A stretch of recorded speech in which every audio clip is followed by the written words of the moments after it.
binary tree. That is why we have to study in a data structure as well. The same algorithm you will be studying in any multimedia subject, then image processing subject, and so on. So just let us take the example of ASCII code. Now, how many bit ASCII code we have, which in a C language is supporting either 7-bit or a 8-bit, right? So to how many characters we have? If it is 8-bit ASCII I have, then how many possible characters I can encode with that coding? 256, right? 2 raised to 8. Yes or no? Yes, ma'am.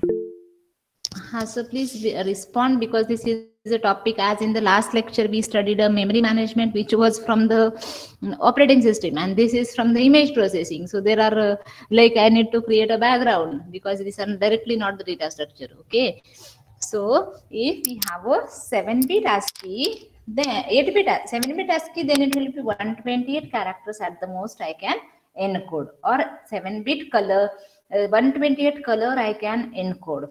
If it is the image, then I can encode how many colors for 8-bit? 256 color I can represent. So that is the encoding, or the idea of encoding. Now, this is when I say 8-bit character, 8-bit characters or 8-bit are required to represent particular color. That means I am not differentiating the characters in English. Just speak about the English language. Which are the, out of 26 characters, which characters you think occur very oftenly? Can you just, it is not, should not be, this is not necessary, it should be correct. But somebody can tell me which characters occur very oftenly. Just any. Well, A-E-I-O-U. Correct. A-E-I-O-U occurs many times. Even in the whatever written on the my slide, you can see many times I had come, then A-E-I-O-U will come many times. Correct.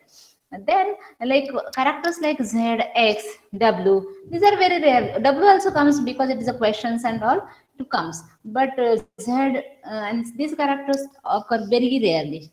All of you agree? Yes, ma'am.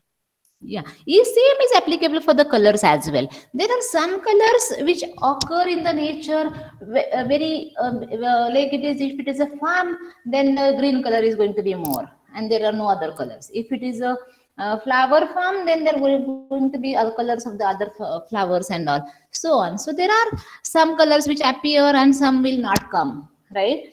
So this ASCII or this kind of encoding system, when we are keeping it is a fixed bits or bytes, even though particular some colors are occurring very rarely, it is keeping a same length of bits for encoding. And the characters which are very oftenly comes, very frequently comes, for those characters also it is assigning a fixed length code.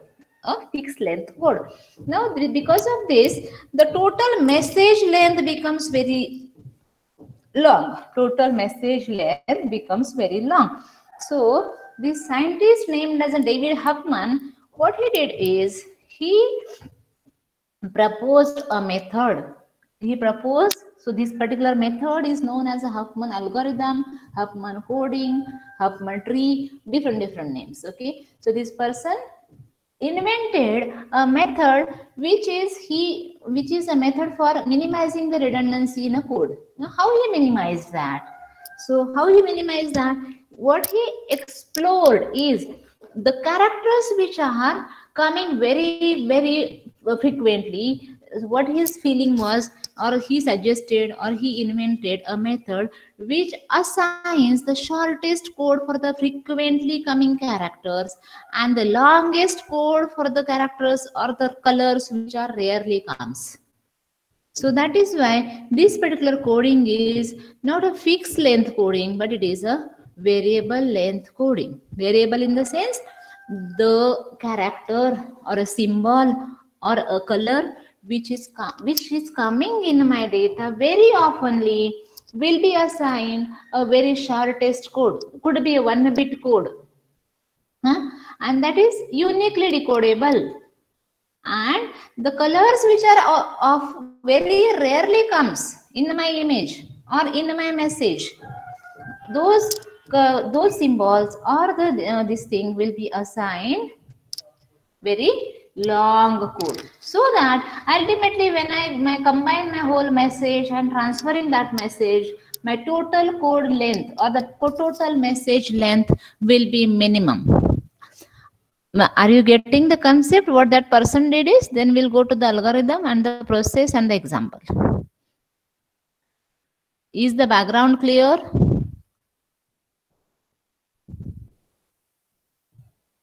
Yes, ma'am. So it Yes, is clear ma'am. to, yeah, okay. Thank you. So in other words, what he is using is, he used the statistics of the characters, as I said, frequently. So the frequency is higher, that means it is a statistical property, correct? There are some students who are frequently absent, there are some students who regularly joins the classes on time. So this is the statistics of the student. Similar way, for the every symbol which is occurring in any message, the message could be maybe symbols could be words, like if it is official mails, a same similar kind of set of words we use. If it is unofficial mail, if you are talking to your brothers and sisters or my parents, then we use a different set of words, and that is what frequency of those, that depends on the communication. So how to, so frequency changes as we change the way of a communication, correct? So the Huffman explores that only. He takes into consideration the statistical properties. So as I said before, in English, all the characters are not coming equally probable. Those are not equiprobable. That everybody agreed.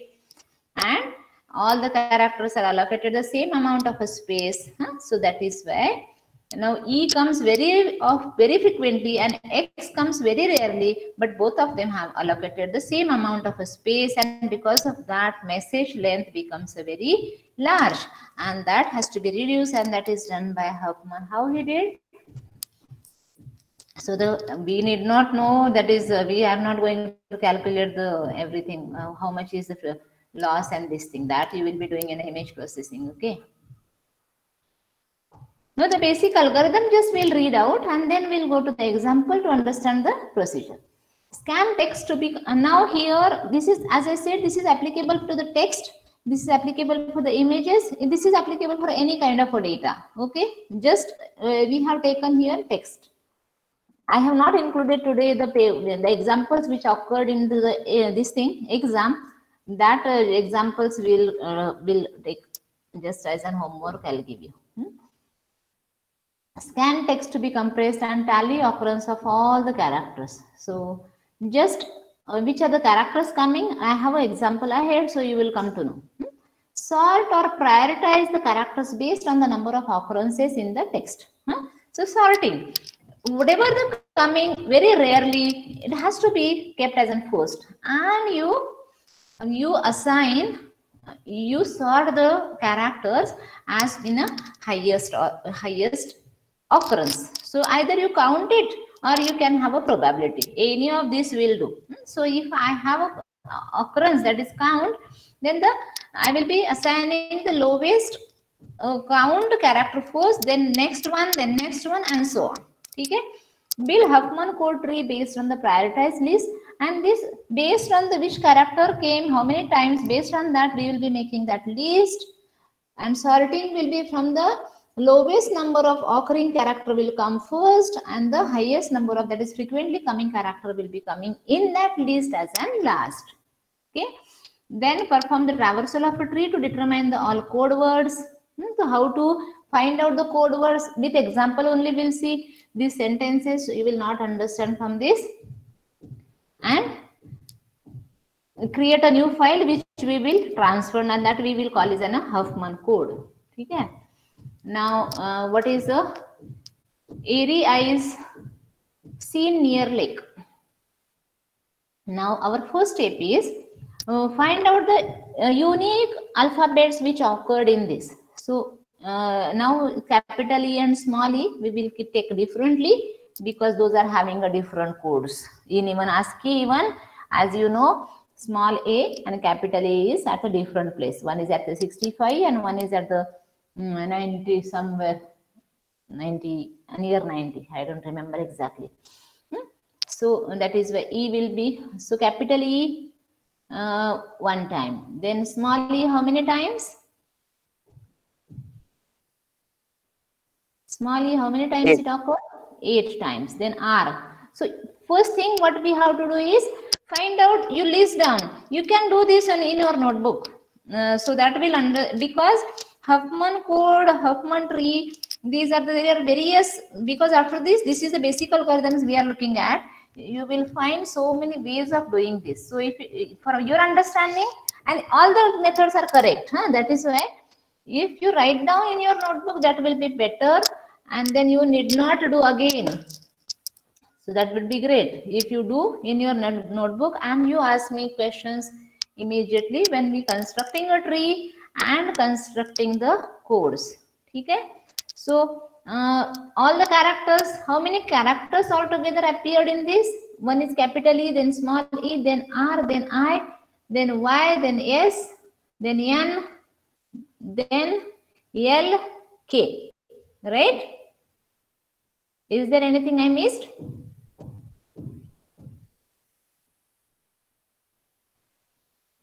Capital E, small e, R, I, Y, S, N, R, sorry, R is already done, and K. Last is L and K. Is there anything I missed? No, ma'am. Yeah. So just write the characters at the left side, then write how many times it occurred. So that count or the occurrence count you write in front of that. So capital E only once, small e 8 times, R I think 2 times, I only once, Y once, L once, and K once, and so on. E जो भी है, ठीक है?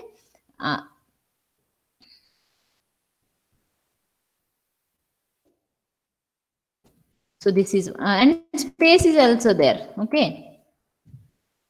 So there are, because 4 words, so there are 4 spaces. Okay. And the dot is also there. So considering all of them, so these are the unique characters which have occurred. Now this is the frequency. Just you verify, is it equal to the what?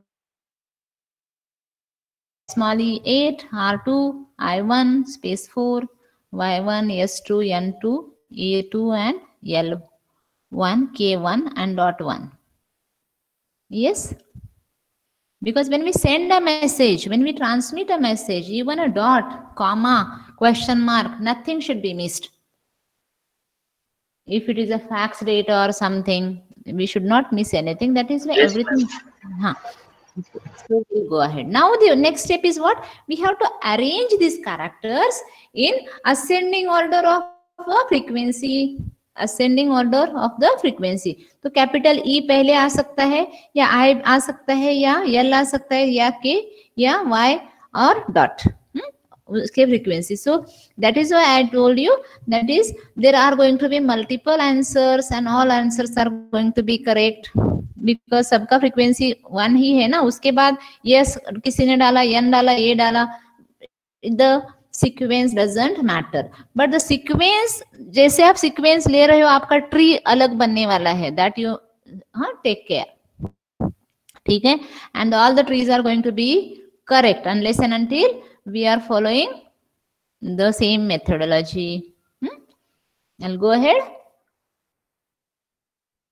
Yes, ma'am. Yes, ma'am. So the lower the occurrence, the higher the priority in the queue. This is the I wrote here. It is the application of a tree and the priority queue. ठीक है? So lower the occurrence, higher the priority. तो जो सबसे, and that is how we organized our occurrences characters. Agreed? मतलब ascending order में already हम लोगों ने किया है ना? Ascending order में किया है कि नहीं? Yes. Lower the occurrence is the higher the priority in the queue. तो वो जो डेटा ascending order में किया हुआ है, that will put in where? In the priority queue. तो priority queue में ये सब डालने के बाद how the my priority queue will look like. Priority queue में वैल्यूज कितने हैं देखो. प्रायोरिटी क्यू आप हम लोग कैसे इंप्लीमेंट करें that is not, it is not important now. ठीक है, आप लिंक लिस्ट से करो कैसे भी करो. All of you remember the priority queue. Priority queue में insertion deletion according to priority होगा. फ्रंट में हमेशा कौन होगा, हाईएस्ट प्रायोरिटी. तो जो भी अभी आपने मतलब ई आई वाई एल के और डॉट, इसमें से कोई भी फ्रंट पे हो सकता है. और अलग अलग लोगों ने अलग अलग लिखा तो भी चलेगा. So now this is the priority queue में सभी जो कैरेक्टर्स है यूनिक जो अपीयर हुए अपने मैसेज में, या इमेज अगर मैसेज है तो जो भी colours which occurred in my image will become my things in my priority queue with how many times that particular color came in my image. So that will be my priority queue will consist of. Now how to, I'll tell you this thing. Priority queue, say we will be going, just you ignore this thing right now. We'll be building a tree from the priority queue. Priority queue में अभी जो data डाला हुआ है उसमें से the lowest priority दो node लेंगे, दो लीफ जो भी छोटे सबसे है. तो now in this case अपने priority queue में फ्रंट में कौन है, फ्रंट में कौन है, कैन यू टेल मी. छोटा ई फ्रंट में है या बड़ा ई फ्रंट में है?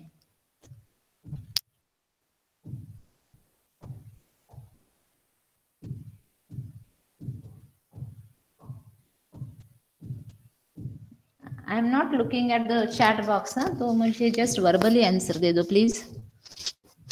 प्रायोरिटी क्यू में मतलब अभी जो प्रायोरिटी क्यू बनाया इनपुट सिंबल्स का, उसमें फ्रंट में कौन है, स्मॉल ई और कैपिटल ई.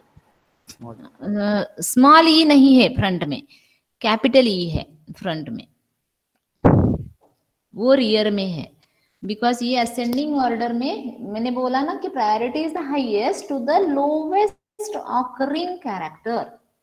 तो फर्स्ट कौन निकलने वाला है क्यू से बाहर, मतलब प्रायोरिटी किसको मिलेगा, द लोवेस्ट ऑकरेंस वाले को. ठीक है, दैट इज व्हाई फ्रंट में कौन है, फ्रंट मतलब the end from where we delete. Correct. तो अगर प्रायोरिटी क्यू में से निकालना है, डिलीट करना है, तो कौन डिलीट होगा, छोटा ई बड़ा ई, कैपिटल. हाँ, so everybody keep in mind that. okay, so तो कैपिटल ई निकलेगा.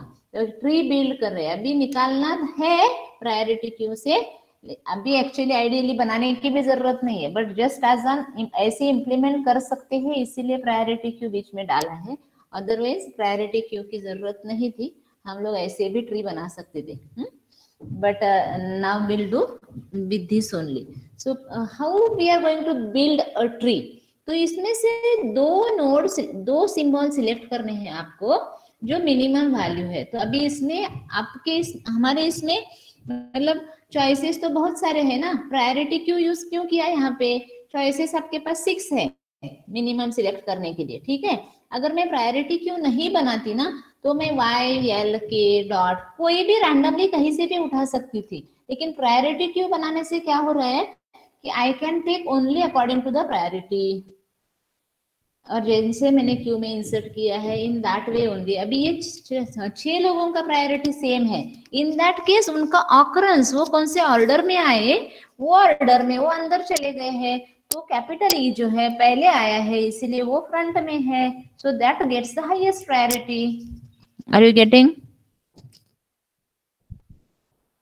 इवन दो सबका ऑकरेंस मतलब काउंट एक ही है, बट अभी प्रायोरिटी क्यू का इंपॉर्टेंस यहाँ पे क्या है, क्योंकि ये प्रायोरिटी क्यू में डालने से जो आपको कंफ्यूजन होगा कि मैं वाई लू या आई लू या के या डॉट, वो कंफ्यूजन रहेगा ही नहीं. Are you getting? डायरेक्टली जो भी फ्रंट में है उसको ले लो.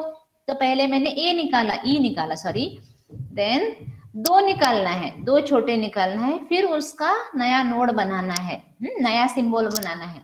तो नया सिंबल दो नया कौन से मैं निकालूंगी, प्रायोरिटी क्यू में है इसीलिए मैं दो फ्रंट के ही निकाल दूंगी. तो one is capital E and one is small E. तो मैं मेरा नया सिंबल होगा ई आई, मेरा नया सिंबल विल बी ई आई, और उसका frequency count, because every symbol should have a frequency count, will be addition of the frequency, individual frequency count of E plus I, E and I. So E I ये नया symbol बनेगा और उसका frequency count क्या हुआ 2, ठीक है। तो ये नया सिंबल बना। E और I जो इंडिविजुअल थे वो प्रायोरिटी क्यू से चले गए। अभी नया सिंबल बना अपने पास, उसका मतलब सिंबल है ई आई विथ फ्रीक्वेंसी 2। तो ये इसका फ्रीक्वेंसी 2 है, तो प्रायोरिटी क्यू के अकॉर्डिंग वो अकॉर्डिंग टू इट्स प्रायोरिटी, मतलब ऑकरेंस के हिसाब से वो प्रायोरिटी क्यू में वापस नया इंसर्ट किया जाएगा। लेकिन वो अभी फ्रंट में होगा क्या, कहाँ पे इंसर्ट होगा वो एज पर द प्रायोरिटी, वो आइदर डॉट के बाद, हाँ डॉट के बाद हो सकता है आर एस एन, ये इसके कहीं पे भी हो सकता है, दैट इज अप टू हम लोग इम्प्लीमेंट कैसे कर रहे हैं, राइट। तो ठीक है, ये सिंबल बना ई आई, तो उसको इंक्लूड करना है ऐसे। तो जैसे यहाँ पे क्या किया है मैंने, एंड में है गया है, चलेगा, डॉट के बाद भी चलेगा, आर के बाद भी चलेगा, क्योंकि सबका क्या है सेम ही काउंट है। एवरीबडी गेटिंग, सबको समझ में आ रहा है क्या कर रहे हैं। दो कैरेक्टर का भी एक ही सिंबल बन गया, मतलब हम लोग वर्ड फॉर्मिंग करते जा रहे हैं। पहले तो अल्फाबेट लेवल पे काम किए, अभी मतलब 1 कैरेक्टर पे अभी कंबाइन कर रहे हैं, ठीक है। तो now again the same step. अभी जो बचा है, अभी ये नया जो बना था ये ऐसे एक नया सिंबल बनाया, उसको वापस डाल दिया प्रायोरिटी क्यू में। अभी जो नया प्रायोरिटी क्यू का स्टेटस है उसके फ्रंट से 2 निकालो और उसका नया सिंबल बनाओ। तो अभी सिंबल क्या बनेगा बोलो मुझे, Y L, and what will be its frequency 2। Agree?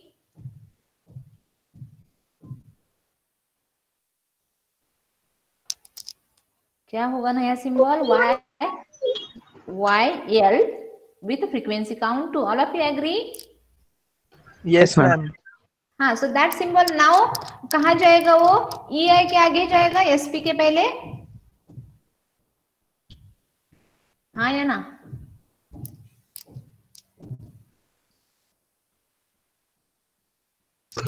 Ma'am नहीं समझा।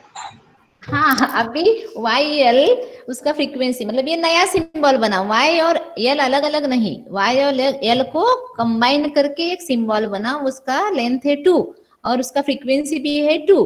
तो अभी वापस उसको प्रायोरिटी क्यू से तो निकला ना, वाई निकला, एल भी निकला, तो वापस जो नया सिंबल बना है ना उसको वापस प्रायोरिटी क्यू में डालना है, जैसे ई आई वाला डाला था ना, ठीक है। तो उसका भी काउंट है 2, तो आइदर वो डॉट के बाद भी जा सकता है, या ई आई वाला जो ऑलरेडी डाला हुआ है ना ट्री वाला, ये ट्री वाला रिप्रेजेंटेशन जस्ट आपको समझने के लिए डाला है, वो तो एक ही सिंबल जाएगा, ठीक है। इस ई आई वो 2 सिंबल से बना है, इसीलिए वो ट्री स्ट्रक्चर वापस दिखाया है वहां पे। तो अभी ये नया सिंबल अभी क्या बनाया हम लोगों ने, वाई एल, उसका फ्रीक्वेंसी काउंट भी आता है, दोनों का ऐड करने से 2। तो ई आई के आगे और एस पी के पीछे वाई एल ये वाला सिंबल चला जाएगा, उसका फ्रीक्वेंसी काउंट होगा 2। समझा अभी? यस मैम समझा। सबको समझा? कुछ डाउट है? इस पे एग्जाम में प्रॉब्लम आती है 10 मार्क्स की, तो जो एग्जाम ओरिएंटेड पढ़ते हैं उनके लिए प्रिकॉशन, ठीक है। शैल आई गो अहेड? तो ये बना वाई और एल का, ये देखो गया ई आई के बाद,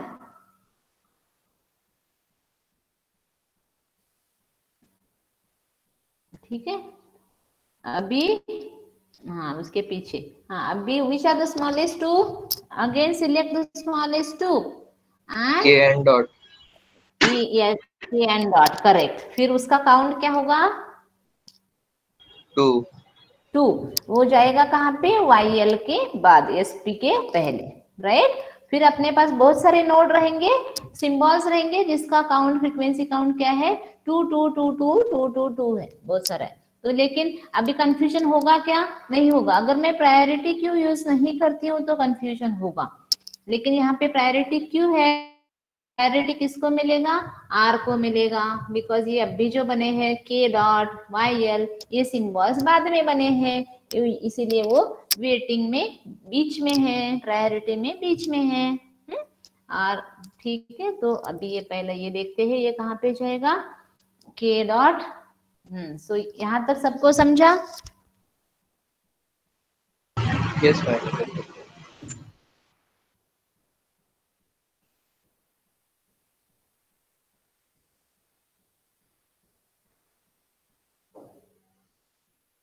मैम आर एन एस अभी एसपी आर और एस बनेगा, उसका टोटल होगा 4।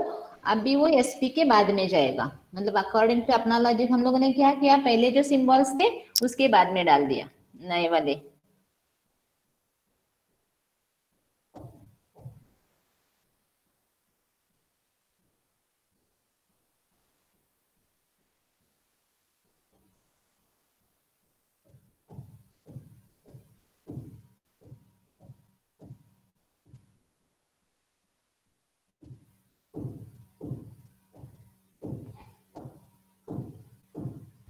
Just I was replying to somebody, sorry.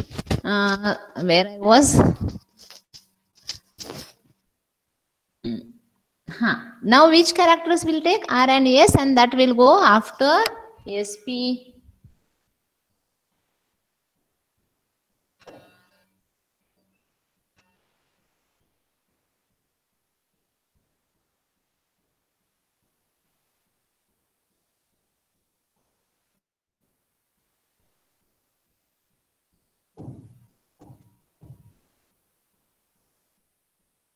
Hello, R S कहाँ जाएगा? एसपी के बाद। सो गया। फिर कौन सा होगा नया सिंबल? एन ए, वो जाएगा आर एस के बाद। N A after R S. हाँ, आफ्टर आर एस, करेक्ट। तो यहाँ तक हो गया। अभी फिर ई आई वाई एल, इसको कंबाइन करेंगे। ई आई वाई एल मतलब 4 कैरेक्टर्स का एक वर्ड बनेगा और उसका फ्रीक्वेंसी अभी होगा 4, और वो जाएगा एन ए के बाद। ठीक है, एग्रीड? इसके बाद हाँ, अभी उसके बाद शायद 2 and 4 ऐड होगा। यस, अभी 2 का है और दूसरा 4 का है, तो 6 वाला वर्ड बनेगा। तो ऐसे ट्री जो नीचे दिख रहा है ना, वैसे ट्री बनता जाएगा। तो ये ट्री स्ट्रक्चर हम लोग मेंटेन करेंगे, सो दैट फाइनल ट्री जो है ना वो आपको रेडीमेड मिल जाए। ठीक है, अभी नया वाला कौन सा आएगा? के डॉट एस पी मतलब स्पेस, और उसका फ्रीक्वेंसी होगा 6, और वो जाएगा इसके बाद। एग्रीड? Yes ma'am. हाँ, तो ऐसे बन गया। और अभी 8 भी, उसके पीछे कौन था? 4 था, वो 4 को भी क्लब करेंगे, तो ई के बाद में वो 8 वाला नया सिंबल जो बना है ई के बाद में ऐड करेंगे उसको। ऐसे यहाँ तक सबको समझा क्या? Yes, अभी ma'am. यस। हाँ, तो अभी ऐड करेंगे 4 and 6। 4 and 6 का कैरेक्टर क्या बनेगा? फ्रीक्वेंसी बनेगा 10, आफ्टर और 8। आफ्टर 8 चला जाएगा। यस, हाँ, तो ये ट्री है 10 वाले का पूरा ट्री, क्योंकि वो चाहिए अपने को कोड जनरेट करने के लिए, पूरा ट्री लगता है, इसीलिए वो मेंटेन किया है। तो 10 के बाद 8 के बाद उसको डालेंगे, फिर ई और ये वाला 8 कंबाइन करेंगे, वो 16, तो 16 जाएगा 10 के बाद, तो वो राइट साइड में गया। फिर ये दोनों को कंबाइन करेंगे तो क्या हुआ? 26 हुआ। तो पहला जो मैसेज था अपने पास, क्या मैसेज था रे? वो उसमें 26 कैरेक्टर्स आ गए होंगे। So that is this count of कि कितने कैरेक्टर्स या कितने इमेज के पिक्सेल्स आए हैं। So that together is this 26, मतलब all the characters which are there in the message, and now we have taken into consideration for constructing the Huffman tree. Ma'am, if the characters have same frequency, then we follow alphabetic order. No, no, no, no. You can follow anything, but there is no need of following alphabetic order. That is why I told you occurrence sequence, how they are occurring, that you can consider Q के जैसा, और वैसे आप priority queue में डालो. वैसे अब भी तो वैसे किया है हम लोगों ने, लेकिन ऐसे शफल किया, मतलब ई पहले आया है छोटा ई, और लेकिन के लिया आपने. डजंट मैटर, जस्ट कोड का लेंथ कितना है उसमें हम लोगों को इंटरेस्ट है. इसमें कुछ इंटरेस्ट नहीं है कि मतलब कैरेक्टर, लेकिन वी आइडियली तो हर एक का कोड अलग अलग हो सकता है इन दैट केस. लेकिन ऐसा कुछ रूल नहीं है कि अल्फाबेटिकली फॉलो करो या कुछ नहीं है हक मन में. ठीक है? Yes, ma'am. हाँ, तो यहाँ तक क्लियर हुआ सबको? तो अभी बनाएंगे कोड. अगर यहाँ पे how many characters we have? 26. तो 26 कैरेक्टर्स, मतलब इंग्लिश के सभी कैरेक्टर्स आए नहीं है. हाँ, 26 यूजुअली इंग्लिश के हैं, लेकिन यहाँ पे इंग्लिश के कुछ कैरेक्टर्स आए हैं, देन स्पेसेस आए हैं, डॉट आए हैं, और ऐसे मिला के 26 टोटल थे, मतलब मैसेज में थे. उसमें से यूनिक कुछ कम थे, and that is why 26 character मुझे रिप्रेजेंट करना है ASCII से. तो अगर वो 7 बिट ASCII है तो मुझे मेरा मैसेज का लेंथ कितना होता, मल्टीप्लीकेशन करो प्लीज. 8 बिट ASCII ले लो. 8 इंटू 26 इज हाउ मच? कितना बिट लगेगा मुझे? 8 इंटू 26, 208 बिट्स. ठीक है? अभी क्या करते हैं, अभी ये जो कैरेक्टर्स है अपने पास फ्रीक्वेंसी है, इसका हर एक का कोड निकालते हैं और कितने बिट लग रहे हैं हपमन से वो देख लेते हैं. ठीक है? अभी बड़ा वाला you start from the root. अभी रूट कौन है? 26. हाँ, और उसको एक आप नंबर दे दो. लेफ्ट साइड को 0 डालो, राइट साइड को जो एज है ना, डायरेक्टेड एज, उस पे 0 1 0 1 0 1 सभी बच्चों को डाल दे दो. मतलब जो ट्रीज की जो लेफ्ट एंड राइट चाइल्ड जा रहे हैं ना, उनको 0 1 0 1 0 1 दे दो आपकी नोटबुक में. प्लीज ये ड्रॉ करो, और आपकी नोटबुक में 0 1, लेफ्ट चाइल्ड को 0 और राइट चाइल्ड को 1, ऐसे 0 1 0 1 वेट दे दो सभी एजेस को. Have you understood what I said?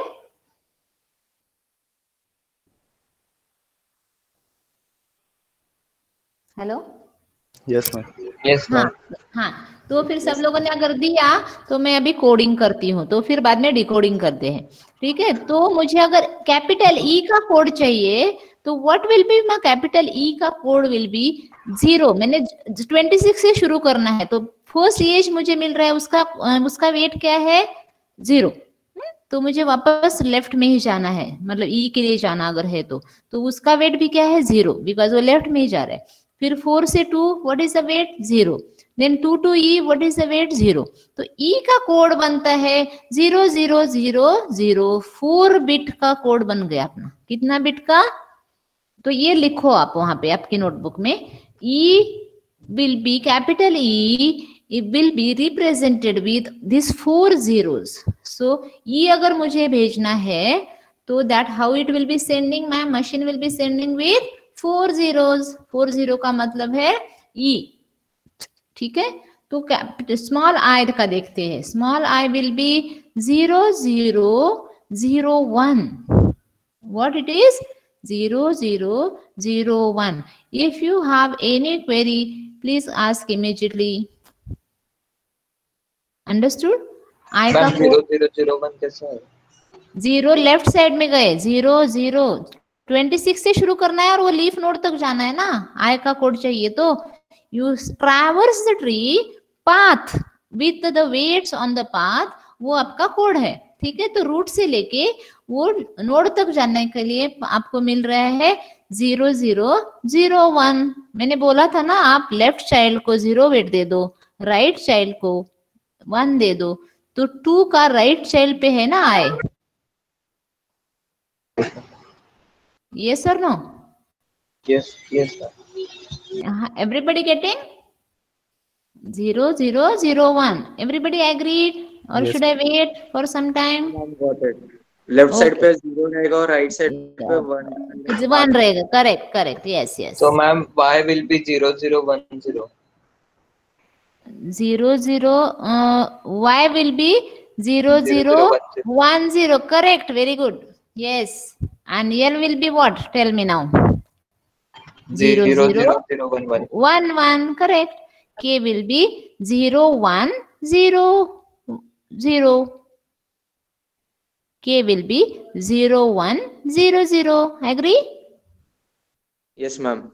हाँ. Then वो क्या है? डॉट है क्या? हाँ, मुझे लगा I read it as an I. नहीं, आई नहीं है, वो डॉट है. हाँ, तो dot will be 0 1 0 1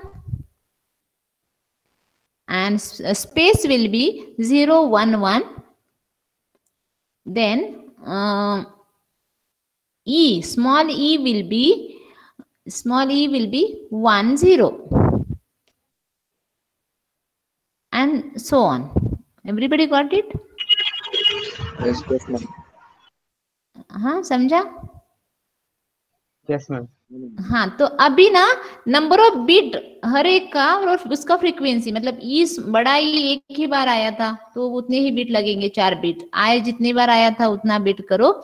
and you see कि जो कैरेक्टर बहुत बार आया है उसको सबसे छोटा कोड लग रहा है. दैट इज ई को कितना बिट लग रहा है? Only 2 bits.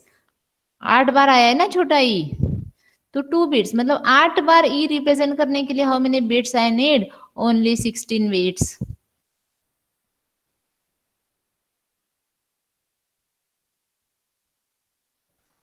समझे? हेलो. और जो कैरेक्टर सबसे कम ज्यादा टाइम आए हैं उसका कोड हो रहा है लॉन्गेस्ट. जो बार बार आ रहे हैं उसका कोड हो रहा है शॉर्टेस्ट.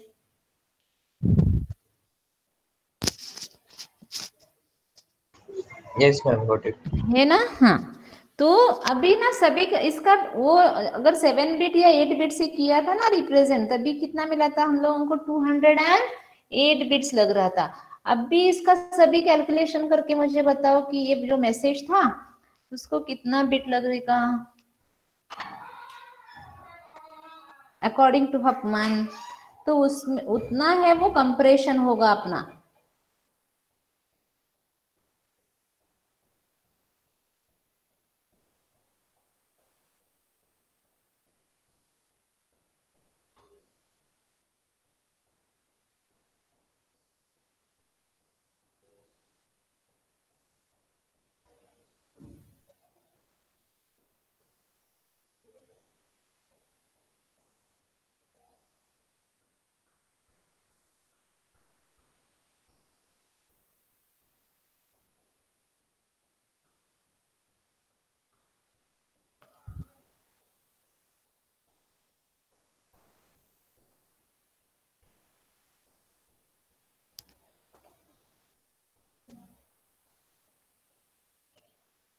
हाँ, टोटल कितना बिट्स लग रहा है सोनम? मैम कैलकुलेट कर रहे हैं 1 मिनट. ठीक.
मैम 84.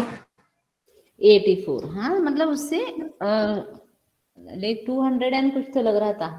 मैं भूल गई. ठीक है, 200 कुछ तो इतना कंप्रेशन. 208. हाँ ठीक है, कंप्रेशन देखो 50% से ज्यादा कंप्रेशन हो गया कि नहीं, मतलब हम लोगों ने ऐसे ही रैंडमली मैसेज लिया है फिर भी, और वो टेक्स्ट मैसेज है, फिर भी वी कैन कंप्रेस। तो इमेज डेटा में तो बहुत ज्यादा कंप्रेशन हो जाता है हफमन से। Okay,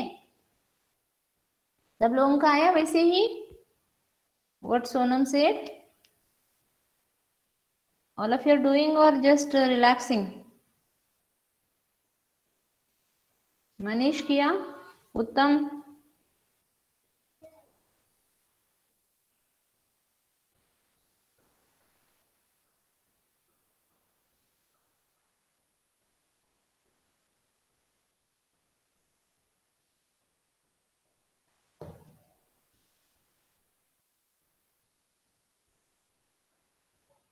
Aditya done? Yes ma'am. हो गया आपका नंबर मैम ऑफ कर रहा हूँ। अच्छा, मतलब आगे जाओ या रुको मैं?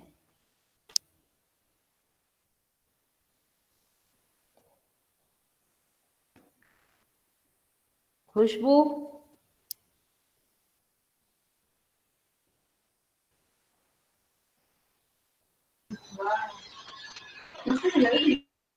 हाँ समझा ना, मतलब आप कर लोगे, आगे चले? Yes, ma'am. Yes, ma'am. हाँ हाँ, तो मतलब पूरा ट्री बनने के बाद अपना क्या होता है, ये क्यू में एक ही बचेगा, वो मतलब वो ट्री ही ये बनेगा। ठीक है, हाँ, so this is what everything I told. Left में 0, ये this is also I told you. ठीक है, हाँ, तो ये सबके कोड हुए क्या देखो। Now codes are in front of you, जो देखे थे पहले, सबको यही कोड मिले? Just verify. Yes, ma'am. Same. या सो ठीक है, अब भी ना डिकोडिंग करना है। हाँ, तो ये जो कैरेक्टर्स आए हैं ना अपने पास, EIYLK, इसमें से एक छोटा वर्ड बना के मुझे बोलो ना, उसका ना हम लोग भेजते हैं, मतलब आपको भेजते हैं, फिर आप उसको डिकोड करो, या आप मुझे भेजो। मतलब ये कोड से अपने पास Ma'am, eyes. EYEZ. आइस, हाँ, छोटा दे दो ना, मतलब इतना लंबा न मत दो, छोटा सा वर्ड बनाओ ना 4 कैरेक्टर का। आई इंक या कुछ तो बनाए, या नहीं के इसमें है इंक बनाए IN के? Yes, ma'am. हाँ, तो समझो इंक ये वर्ड आप मुझे भेज रहे हो, ठीक है, तो आई का कोड क्या है? 0001, तो ये 4 बिट आप मुझे भेजोगे। फिर एन का क्या है? 1110, एंड के का क्या है? 0100। तो मेरे पास क्या मिला मुझे? 0001, 1110 एंड 0100। ठीक है, इंक ये वर्ड आपने मुझे भेजा, तो मुझे ये डिकोड करना है, और वो यूनिकली डिकोड करते होता है कि नहीं, बिकॉज सेम हफमैन ट्री मेरे पास भी होगा, ये सेम इसके लिए। ठीक है, तो I should be able to find out कि आई 0001 मतलब आई है, n 1110 मतलब n है। देर इज नो कंफ्यूजन कि वन सेम हफमैन ट्री है, तो मैं क्या करूंगी, मेरे आई will go scanning right, 1 right side जाऊंगी, अगेन 1 राइट साइड जाओ, अगेन 1 राइट साइड जाओ, उसके लेफ्ट में जाओ, मुझे मिल रहा है वहां पे n, तो 1110 मुझे n मिला। ऐसे आपका में आपने मुझे भेजा था only 0101, now I am interpreting those. पहले आई भेजा था आपने 0001, तो मैंने मेरे साइड पे क्या किया, I gone to the left side ना, 0, फिर 0, फिर 0, एंड फिर मैं राइट साइड गई, तो मुझे क्या मिला वहां पे? आई। ठीक है, मैंने फिर उसको इंटरप्रेट कर लिया। फिर नेक्स्ट वाले मेरा बिट था 1 1 1, मतलब 1 था, तो मैं राइट साइड में गई। एक बार मुझे सिंबल मिल गया, तो मुझे ये सोचना है कि नेक्स्ट जो बिट है वो दूसरे वाले सिंबल का है। ठीक है, there is no need of a separator, there is no need of, that is the beauty of Huffman code. मुझे आई मिल गया ना, मैं लीफ नोड पे पहुंच गई वो 4 बिट में ही, तो मुझे नेक्स्ट जो भी बिट आएगा that is not a part of any other symbol. Are you getting? तो डिकोडिंग भी यूनिकली होता है हफमन से. There is no need of separator, dot, comma, कुछ नहीं चाहिए. या आप कुछ बना के देखो वर्ड.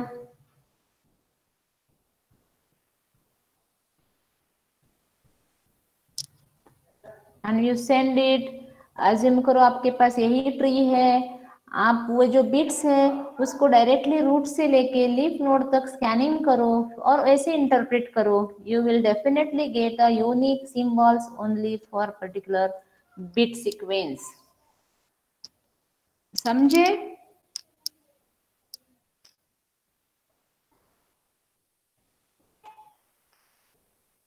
सपोज ए आना देना है, ANNA, ये मैसेज देना है ANNA.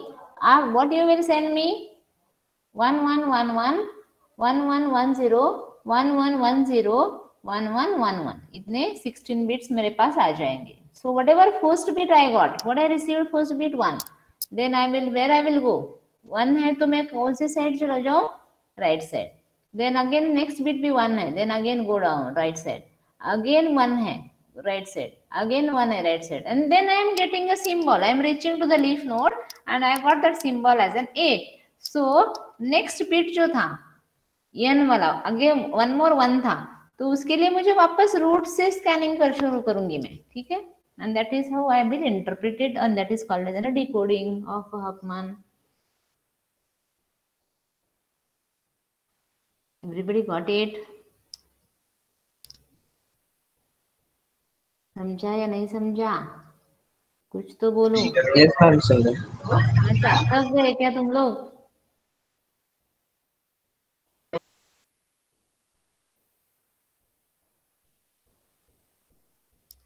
Hello.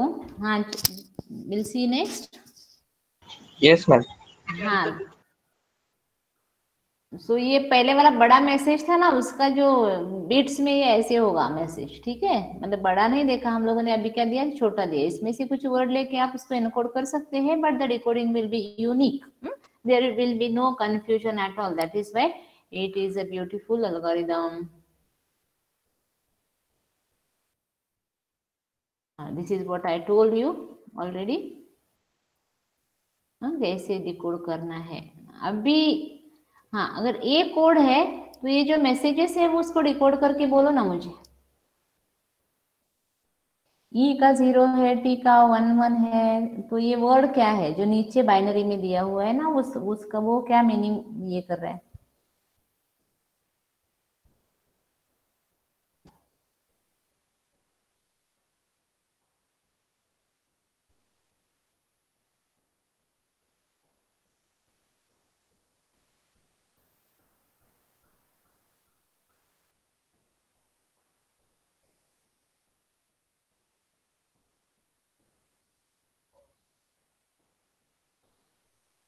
Ma'am, how to decode this? That is what I told you no before. This is a small example. मैंने तो एंड मैंने बोला था ना, मुझे इंक करके मुझे भेजो आप, वही मैंने डिकोड करके ही बताया था. आप नहीं सुन रहे थे. ठीक है, अभी बोलती हूँ. तो यहाँ पे दिया है ETNIS, इतने कैरेक्टर्स आए थे, और ई का कोड है 10, टी का 11, ठीक है, एन का 100. ठीक है? तो मैंने रिसीव क्या किया? 110100100100, ये बाइनरी बिट स्ट्रिंग मेरे पास आई. ठीक है? तो what is the first character? एक ही मुझे लेना है अभी, 1.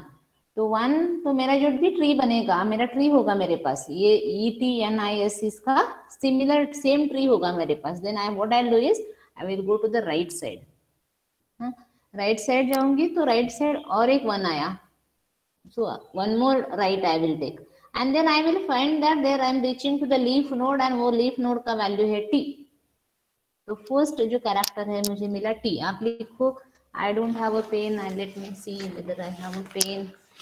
तो फर्स्ट कैरेक्टर आया क्या? मतलब पहला जो 1 ट्वाइस है, that is nothing but what? t. pen.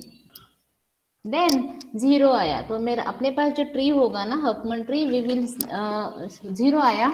Then go to the left side. Left side immediately आपको क्या मिला? लीफ नोड मिला, और उसका सिंबल क्या है? ई. तो first was T, second character is E. हाँ अभी आया 1, तो राइट साइड जाओ। राइट फर्स्ट वाला। Hello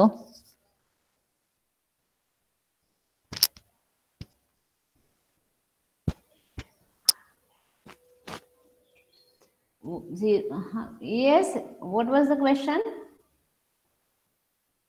Is there any question? T E, then what you got? 100, and that is belonging to the n, so that is 10. First 6 binary bit indicating a word 10, ठीक है।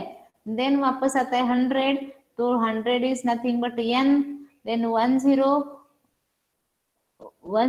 then वापस 100, so that is again n, then 1010, so that is 1010 is I, so 10 n I हो गया, n e हो गया।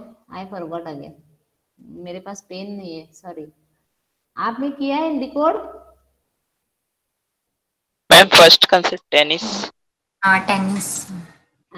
10 हुआ ना पहला, मतलब 6 का 10 आया ना। पहले तो दो बिट्स है जो t को रिप्रेजेंट कर रहे हैं, सेकंड 0 e कर रहा है, देन 100 n कर रहा है, देन 100 वापस n करेगा। तो t e n, fourth also n, fifth one is 1010, that is I, and then sixth one is 1011, and that is yes.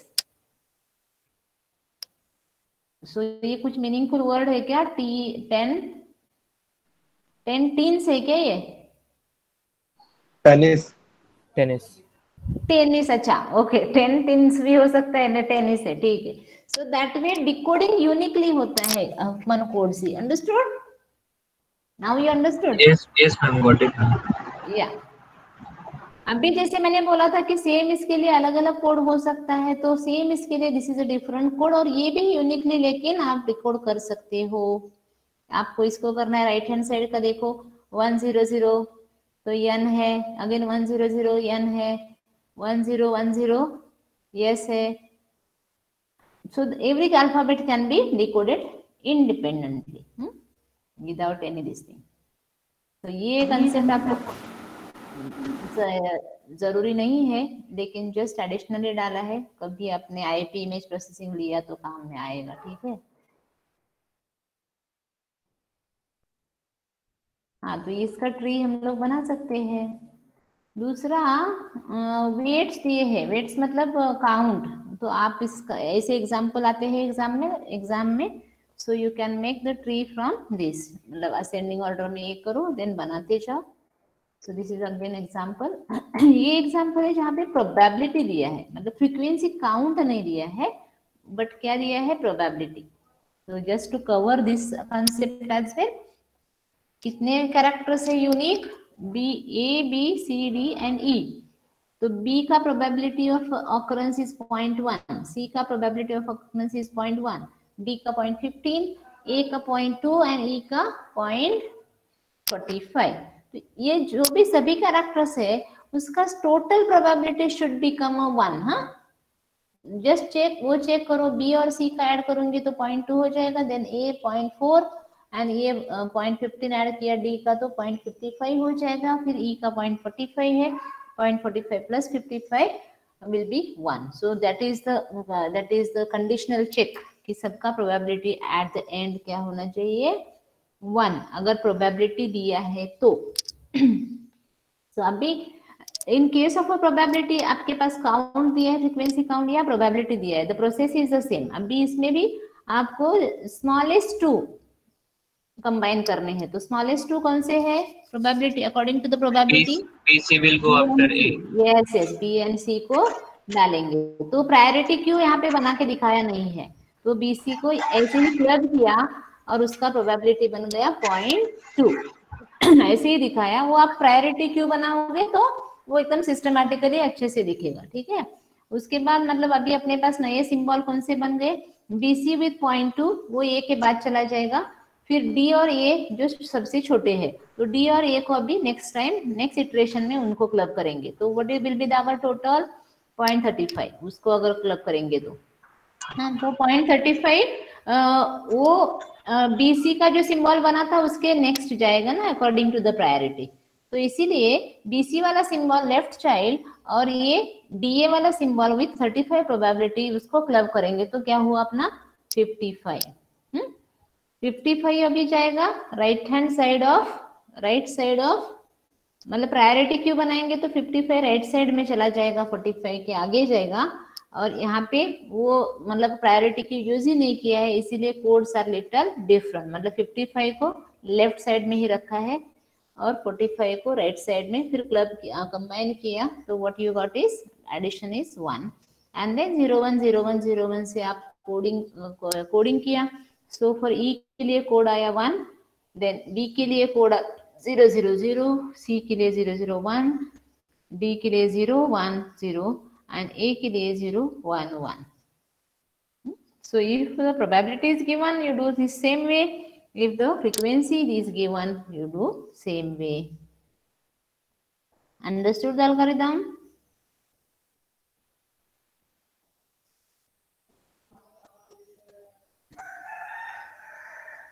अगर आपको ऐसे स्ट्रिंग मिला तो how you will decode? So now you can decode it with the tree. अगर tree है तो you can decode it. 0 1 0 1 0 1 1 0 1 0. So this word is what? This bit is indicating what? Dead.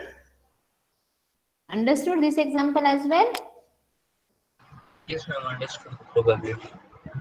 हाँ, so one more example. So ये आप बाद में देख लेना, अगर समझ गया है तो there is no need of 2-3 example डाले हैं। ये वाला है बहुत बड़ा है, ये आप घर पे करो। I will praise you and I will love you Lord। ठीक है, ये मतलब इसमें से आप काउंट करो, यूनिक कैरेक्टर निकालो, फ्रीक्वेंसी लिखो, व्हाटएवर, आइदर प्रोबेबिलिटी ले लो, फ्रीक्वेंसी ले लो, कुछ भी ले लो। ठीक है, आप ये घर पे करो। यहाँ पे सॉल्व भी है, ठीक है। So that is the application of a tree. Okay, application of a priority queue as well as application of this thing. So now I'll take attendance and then we'll stop. आप जो एक example है वो आप कर लो।